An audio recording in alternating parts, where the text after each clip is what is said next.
مسند احمد کی ایک حدیث ہے جس کے راوی حضرت عثمان ذی النورین رضی اللہ تعالیٰ عنہ ہے۔ یہ 385 نمبر پر موجود ہے۔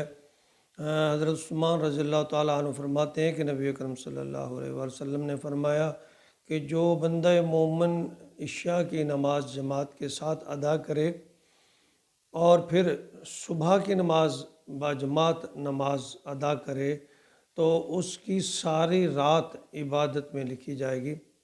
ایک اور طریقے سے اس کو بیان کیا گیا کہ اگر کوئی آدمی عشاء کی نماز جماعت کے ساتھ پڑھتا ہے تو گویا اس نے آدھی رات یعنی نصف رات عبادت میں گزاری، اور جو پھر صبح کی نماز باجماعت ادا کرتا ہے تو گویا اس نے اگلی نصف رات جو ہے وہ عبادت میں گزاری۔